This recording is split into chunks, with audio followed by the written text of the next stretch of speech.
We're in the final week before Bungie releases their first major update to the Edge of Fate, Ashen Iron. And let's be honest, the game desperately needs a shakeup. From the lower than usual daily active user numbers, frustration and burnout from the arduous Portal power grind, and the release of a little mobile game that's vying for the player base attention, it's clear that Bungie needs to bring the heat with this update and give us a reason to log back in.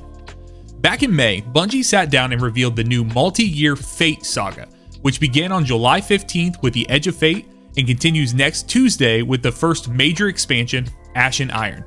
Now, I could tell you what they said, but I think it's a bit more effective if I let them speak for themselves, so here's a refresher. But we've been talking a lot about the core Destiny hobby. How does that extend into how players are going to experience a full year of Destiny? Yeah, so we've been focusing on improving and changing the formula of Destiny in multiple ways. And so progressing through the Fate Saga is going to be more meaningful with 2 expansions a year. We've been talking about how focusing our seasons on the core hobby of Destiny and that commitment to continually updating it. And in addition, we're going to have 2 free major updates between each of our major expansions coming in the Year of Prophecy and beyond. And so ultimately that means there's 4 big beats happening in a year, 2 expansions, 2 free major updates between those expansions. So what that means we're not doing is paid seasonal content anymore. These major updates themselves that I'm signposting around right now, the size of them roughly and the inspiration for them we're thinking about is Into the Light. So to recap, when crafting these major updates, Bungie's approach is to target an Into the Light size update that is free to all players.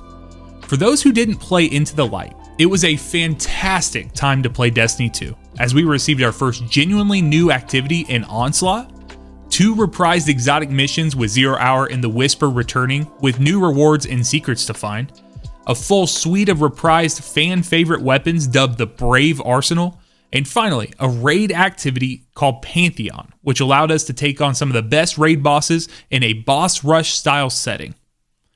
In my opinion, Into the Light is a lofty goal for this team to strive for, but a great benchmark as the community looks back fondly on this time of the game. So my goal for today is to talk about what they've announced for Ashen Iron and see how it directly compares on paper to what we received in Into the Light. For Ashen Iron, Bungie has confirmed that we'll be returning to the Plaguelands in some capacity. Though we're not sure if it's going to be more of a Dreadnought returning in episode Heresy type situation, or Cosmodrome is fully back in the game as an explorable area for new and future content situation. We need more comms from Bungie on this before we can fully speculate, but fingers crossed for an explorable zone. A fully returning explorable play space would far exceed anything we received in Into the Light, and set this update off on the right foot. But let's keep looking at the list to see how the other pieces compare. Next, we will be receiving an activity known as Reclaim, which Bungie has described as a mission where resources are scarce, teamwork is mandatory, and survival depends on coordination. Aside from the name and this brief, vague description, we know close to nothing about the activity. However, using Onslaught as a comparison point, it would be nice to see Bungie give us another activity that could provide us with a tunable loot and power progression that keeps us from farming K1 or Caldera for weeks on end. Next, Bungie has confirmed that we'll get 2 exotic weapons with this release. One weapon presumably from the new rewards pass and will be available for all players to pick up next Tuesday. The second exotic weapon is coming from a brand new exotic mission. In Into the Light, we received the 2 reprised exotic missions, along with secrets and new cosmetics, but as everyone is aware, these were not wholly new to the game, but rather returned content that had been previously vaulted. Bungie can sometimes swing and miss when they attempt to craft new and fresh experiences for us in the game, looking directly at you, Matterspark, but they often nail the aesthetic and the power fantasy when crafting these mid to in-game activities inside of Destiny 2.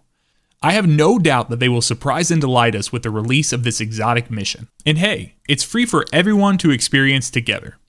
Real quick, if you enjoy content like this and want to support the channel, consider liking and subscribing.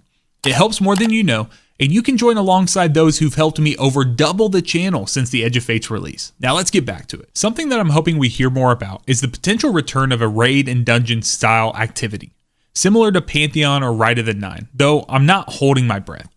The primary reason I think this is unlikely is we're already scheduled to receive the epic version of the Desert Perpetual. Also, historically, we've only received one of these raid and dungeon style activities per year, both coming in the final months leading into the next expansion year.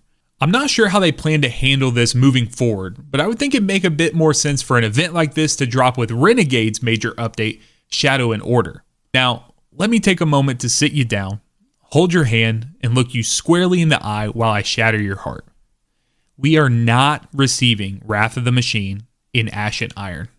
As much as I desperately wish we could get a reprise raid with this release, or any sign of life that it's even a possibility, there's no chance that Bungie has this anywhere close to ready for us to experience. And we'll know more about whether or not this is a reality once Bungie fully reveals the aesthetics of Ashen Iron. If we find the Plaguelands still dripping with Siva aesthetic, and we find ourselves immersed in a Siva-based story, I could see a world where Bungie goes back on the whole "we're done talking about Siva" narrative.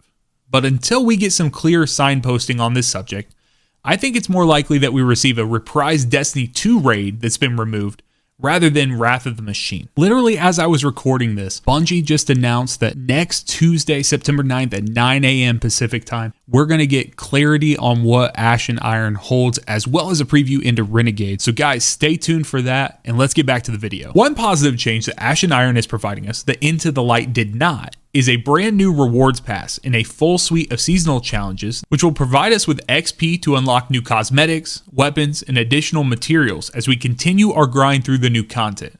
On top of this, we'll be receiving a new suite of artifact mods to enhance the way we play on a moment-to-moment basis. Finally, we also know that Bungie is planning to utilize these major updates to tune and adjust many things in the game from a sandbox perspective. And Into the Light, many of these sandbox changes were more quality of life focused. For example, we received an additional chance to change our in-game name and the ability to change the appearance of our Guardian for the first time. Bungie also used this update to fine-tune various weapon perks and archetypes to prepare for the new suite of weapons that were being introduced into the game with the return of the Brave Arsenal. For Ashen Iron, it's clear that Bungie is much more focused on improving our Guardian's power progression through the portal and making the game a more enjoyable place to play a wide variety of activities rather than sitting solo in a mission for hundreds of hours.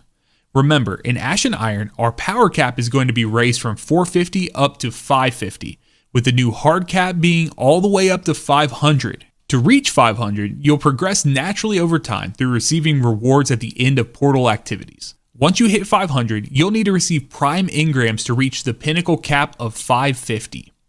I'm not going to get into specific percentages and tweaks that Bungie is making in Ashen Iron, but it's clear from the changes they've outlined in the TWID that Bungie is looking for the sweet spot between requiring team play, similar to what they did in the past with forcing us to grind pinnacles from strikes, PvP, gambits, raid, and dungeon, and the opposite end of the spectrum where we are now with just sitting in a solo activity and praying to RNGesus to give us a prime drop in the proper slot for us to upgrade. One specific change that Bungie is looking to implement with Ashen Iron is an increased chance of prime engram drops depending on the amount of completion rewards available at the end of an activity.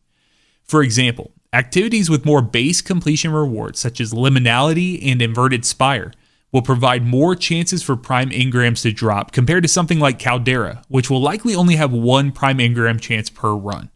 This, along with loosening of restraints for hitting the high score thresholds in Fireteam Ops, could be huge for those who are struggling to find that last pinnacle chess piece they've been desperately searching for. Making this video has me feeling a bit more excited than I originally was for Ashen Iron, and I'm hopeful that Bungie can reach the Into the Light goal that they've set for themselves with these major updates.